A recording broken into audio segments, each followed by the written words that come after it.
Satu hari saya khuruj 40 hari ke Malaysia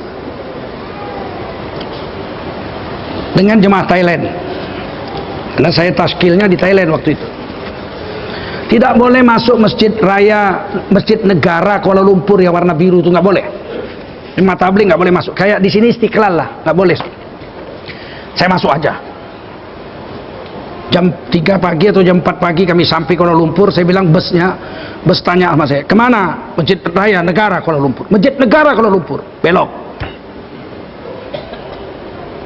Begitu gelaplah dini hari masuk taruh barang. Kita udah bawa kain putih yang lebar, barang tumpukkan di sudut, tutup pakai kain putih, jadi rapi kan, nggak berserak-serak begitu. Bilang duduk, sekarang boleh tidur, bikin alas di pinggir saja, karena masjid itu terbuka, masjid itu. Tidur dekat subuh, 1 jam sebelum subuh bangun, sudah siap semua, mandi segala macam, bersih-bersih, jangan ada yang ngantuk-ngantuk. Yang ngantuk-ngantuk minum kopi susu, udah kita buat 1 termos besar. Dekat subuh kita udah baris rapi, sholat subuh berjemaah, zikir-zikir, kita ikut semua zikir-zikir. Lama pula zikir imamnya itu. Udah selesai itu, imamnya manggil saya masih muda ya waktu itu. Ditaruh ini mikrofonnya ke dada saya, suruh duduk di kursi, saya suruh ceramah bayan subuh. Nggak pernah terjadi Masjid Raya Kuala Lumpur begitu, Masjid Agung Kuala Lumpur itu, Masjid Negara namanya. Saya ceramah, senang itu imamnya itu. Terus itu saya bilang, kami itikaf sini 3 hari. Kata imamnya tidak boleh di masjid ini, tak ada izin. Saya bilang, saya nggak minta izin, saya mau itikaf aja. Bikin rapi, habis sarapan pagi kita beli aja, nggak ada masak-masak, nggak ada nyuci-nyuci baju. Duduk situ rapi, duduk melingkar, saya baca kitab taklim. Mulai jam 8 kita mulai taklim. Mulai rame orang, ada orang Iran, orang mana-mana lah duduk dengar taklim. Ada orang Iran, saya pakai bahasa Inggris menjelaskannya. Tiba-tiba datang pengurus masjid itu, mobil Jaguar, bukan Daihatsu mobilnya, Jaguar, pakai jas, pakai dasi, 2 orang. Saya udah tahu ini pasti diusir, tahu saya. Taklimnya langsung berubah, cari ayat-ayat Quran, yang ayat-ayat Quran tentang sholat, ayat-ayat Quran semua, nggak hadis-hadis kan, yang ayat-ayat Quran udah saya tandai, itu duduk, saya baca tuh. Fakhalafa min ba'dihim khalfun adaa'us shalah wattaba'us syahawat fasawfa yalqawna ghayya. Saya artikan begini. Betul. Ayat lain lagi, qad aflahal mu'minun. Orang tuh begini. Lama-lama duduk, udah kira-kira puas saya, 15 menit begitu. Saya bilang, cik dari mana nih? Saya pengurus masjid ini, pengurusi masjid saya. Oh, Masya Allah Tuan, terima kasih Tuan datang tengok kami. Bagi-bagi kopi susu udah kita buat, Nescafe udah buat 1 termos, kasih minum. Masya Allah dia minum. Habis itu dia bilang apa? Sebenarnya saya datang sini nak halau tuan-tuan lah. Saya datang sini sebetulnya mau mengusir klien gitu. Tapi dengar dari taklim tuh seronok sangat lah katanya. Dia dengar macam-macam ayat Quran taklim tuh sedap betul katanya. Kami putuskan bolehlah tinggal sini 3 hari tapi bersih-bersih ya. Oh bersih Tuan, kami nggak masak, kami nggak nyuci, pokoknya kami sini taklim aja, kami ajak orang dakwah, kami ajak orang taat, kami ceramah kalau diizinkan ceramah. Boleh Tuan, boleh ceramah, boleh bagi saroh sini boleh. Tadi subuh pun sudah dalam hati saya ya enggak. Kami pun taklim lah. Saya bilang kita jangan di tengah, pinggir, di paling pinggir. Taklim asyiknya bukan main lah, karena nggak pernah tembus itu masjid Jami Negara Kuala Lumpur tuh nggak bisa masuk jemaah tabligh. Senang hati saya, wah nangis, sedih, senang, gembira, Masya Allah. Ada orang keling, satpamnya. Sana satpamnya keling orang Hindu. Kalau orang Islam bagaimana dia mau jaga motor, mobil segala macam kan? Orang Hindu.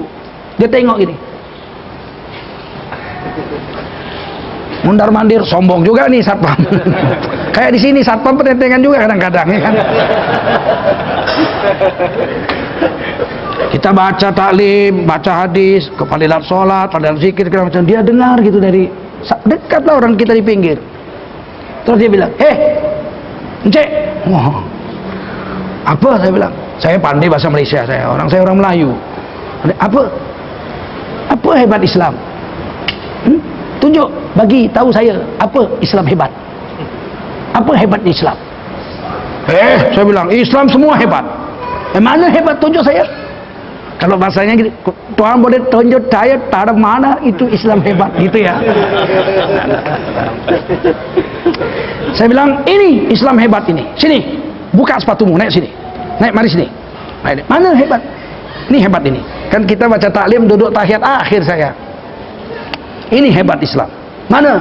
Nih, duduk macam nih. Dia tengok, ketawa dia. Apa hebatnya duduk macam begitu dia? Coba tes. Duduklah dia, di bengkok sana, bengkok sini, tekuk sana, tekuk sini, nggak bisa dia. Dalam hati saya, baru kau tahu. Saya bilang ini semua jemaah saya bisa ya, semua tukar duduknya, duduk tahiyat akhir semua. Tuh, tuh, ayo, bikin. Nggak bisa, udah nggak bisa, dah pergi sana. Saya bilang, dia pergi di tempat kantor dia itu, posnya dia tekuk sana, tekuk sini, nggak bisa. Begitu aplos, malam dia mau pulang, dia jumpa, Encik, boleh saya masuk Islam? Allahu Akbar. Kita pun semua nangis. Boleh, apa tak boleh? Macam mana cara? Mandi. Dia mandi waktu sini kita Islamkan. Apa pasal Tuhan mau masuk Islam? Sebab saya satu amal Islam duduk pun tak boleh buat, katanya. Duduk aja dia nggak bisa, apalagi nak solat macam-macam. Bagaimana saya mati bahaya, tak boleh masuk surga, katanya. Jangan anggap enteng kita dengan sunnah Nabi. Banggalah kita dengan sunnah Nabi. Pede kita dengan sunnah Nabi. Al-Islamu ya'lu wa la yu'la alaih. Islam itu tinggi, nggak ada lebih tinggi dari Islam. Satu hari saya ke Beijing. Orang sini bilang Beijing, aslinya Peking.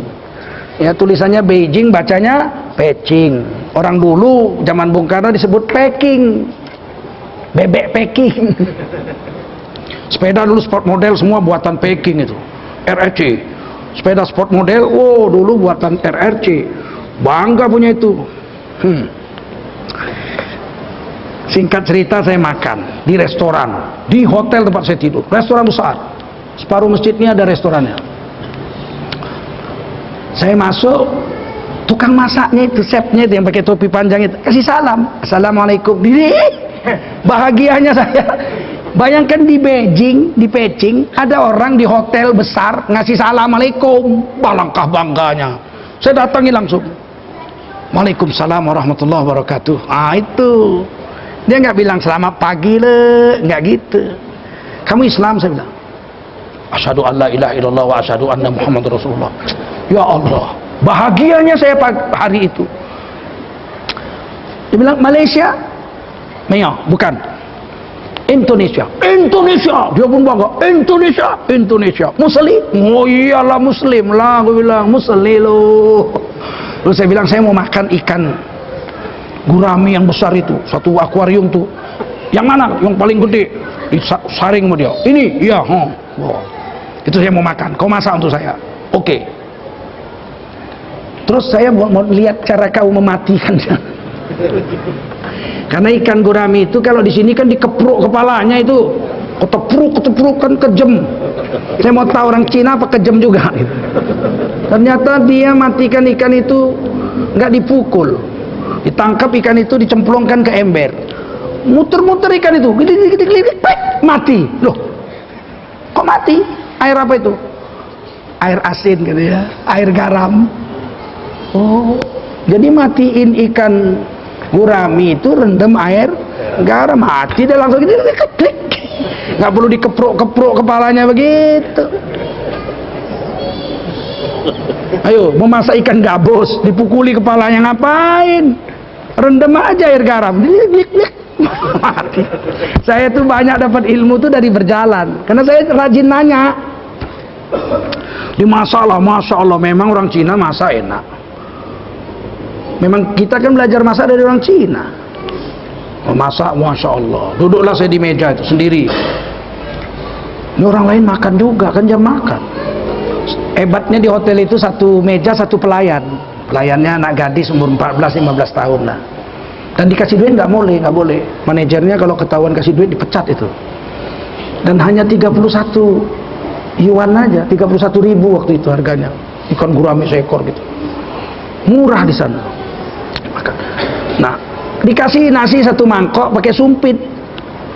Jadi makannya kan begini. Mana mau saya? Bukan saya nggak pandai, orang saya anak Cina kok nggak pandai. Saya kan anak Cina saya. Saya nggak mau. Saya bilang sama dia, ambilkan aku piring besar. Dia bilang, tang, piring besar, tang. Tuh, tang. Ini rakus ini pikirnya kan. Diambilnya piring besar, nasinya? Enggak, nasinya ini aja cukup. Plup, satu mangkok itu. Terus saya berdiri ambil air cuci tangan pakai mangkok, tuh saya cuci tangan di wastafel untuk cuci tangan setelah makan.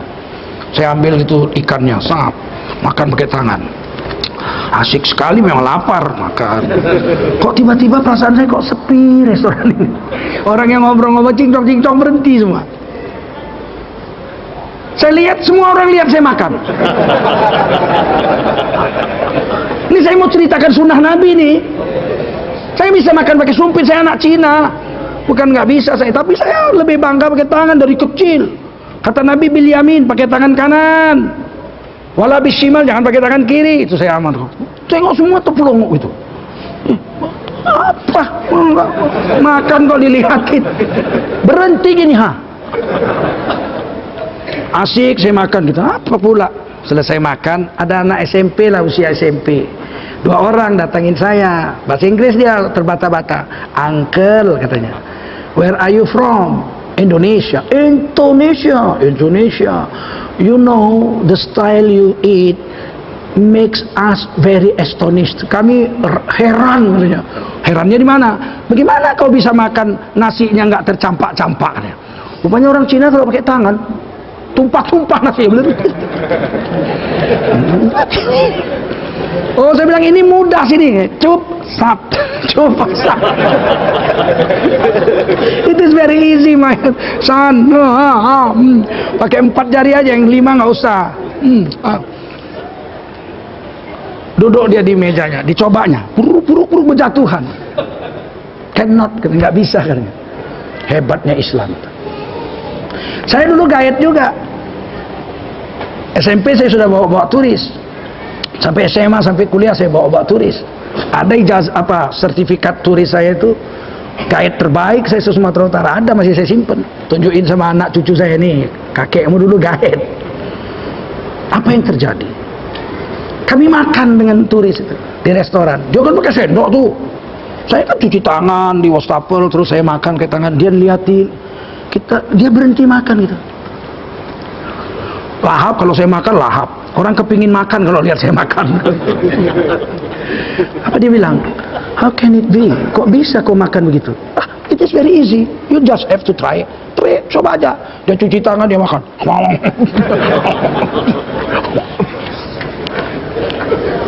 Sekarang baru saya nyambung bahwa sunnah Rasulullah itu tidak bisa dipakai oleh agama lain.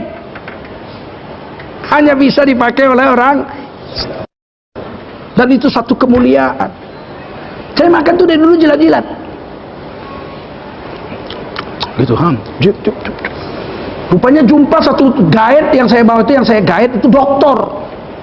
Medical center juga, orang dokter penyakit manusia. Dia bilang apa? Kamu tahu, di tangan ini ada zat pembusuk, bakteri. Yang kalau kita isap-isap gitu nanti pencernaan kita jadi bagus. Karena makanan mudah dibusukkan. Iya pula saya bilang, pecel itu kenapa 2 jam basi? Orang jual pecel itu kan 2 jam basi. Karena dipegang pakai tangan. Sekarang pandai orang dilapis pakai plastik. Kalau pakai tangan, ini sayur rendam tangan kita gini udah 3 jam basi.